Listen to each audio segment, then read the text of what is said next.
अथ सप्तमः सर्गः।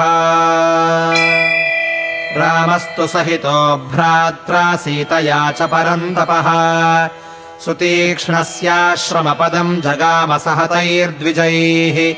स गत्वा दूरमध्वानम् नदीस्तीर्त्वा बहूदकाः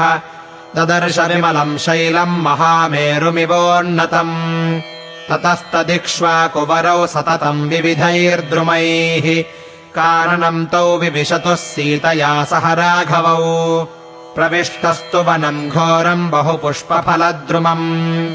ददर्शाश्रममेकान्ते क्षीरमाला परिष्कृतम् तत्र तापसमासीनम् मलपङ्कजधारिणम् रामः सुतीक्ष्णम् विधिवत्तपोधनमभाषत रामोऽहमस्मि भगवन् भवन्तम् द्रष्टुमागतः तन्माभिवद धर्मज्ञ महर्षय सत्यविक्रमा स निरीक्ष्य ततो धीरो रामम् धर्मभृताम् वरम् समाश्लिष्य च बाहुभ्यामिदम् वचनमब्रवीत् स्वागतम् ते रघुश्रेष्ठ राम सत्यभृताम् वर आश्रमोऽयम् त्वयाक्रान्तः सनाथ इव साम्प्रतम् प्रतीक्षमाणस्त्वामेव नारोहेऽहम् महायशः देवलोकमितो वीरदेहम् त्यक्त्वा महीतले चित्रकूटमुपादाय राज्यभ्रष्टोऽसि मे श्रुतः इहोपयातः काकुत्स्थदेवराजः शतक्रतुः उपागम्य च मे देवो महादेवः सुरेश्वरः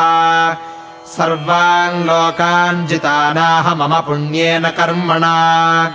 तेषु देवर्षिजुष्टेषु जितेषु तपसा मया मत्प्रसादात् सभार्यस्त्वम् विहरस्व स लक्ष्मणः तमुग्रतपसम् दीप्तम् महर्षिम् सत्यवादिनम् प्रत्युवाचात्मवान् रामो ब्रह्माणमिव वासवः अहमेवाहरिष्यामि स्वयम् लोकान् महामुने आवासम् त्वहमिच्छामि प्रदिष्टमिह कानने भवान् सर्वत्र कुशलः सर्वभूतहिते रतः आख्यातम् शरभङ्गेन गौतमेन महात्मना एवमुक्तस्तु रामेण महर्षिर्लोकविश्रुतः अब्रवीन्मधुरम् वाक्यम् हर्षेण महतायुतः अयमेवाश्रमो रामगुणवान् रम्यतामिति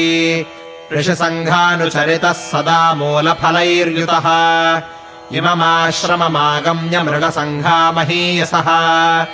अहत्वा प्रतिगच्छन्ति लोभयित्वा कुतो भयाः नान्यो दोषो भवेदत्र मृगेभ्योऽन्यत्र विद्धि वै तच्छ्रुत्वा वचनम् तस्य महर्षेर्लक्ष्मणाग्रजः उवाच वचनम् धीरो विगृह्य सशरम् धनुः तानहम् सुमहाभागमृगसङ्घान् समागतान् हन्याम् निशितधारेण शरेणानतपर्वणा भवांस्तत्राभिषज्येत किम् स्यात् कृच्छ्रतरम् ततः एतस्मिन्नाश्रमे वासम् चिरम् तु न समर्थये तमेव मुक्त्वा परमम् रामः सन्ध्यामुपागमत् अन्वास्य पश्चिमाम् सन्ध्याम् तत्र वासमकल्पयत् सुतीक्ष्णस्याश्रमे रम्ये सीतया लक्ष्मणेन च ततः शुभम् तापसयोग्यमन्नम् स्वयम् सुतीक्ष्णः पुरुषर्षभाभ्याम् ताभ्याम् सुसत्कृत्य ददौ महात्मा सन्ध्यानिवृत्तौ रजनीम् समीक्ष्य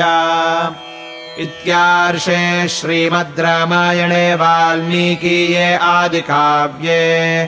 अरण्यकाण्डे सप्तमः सर्गः।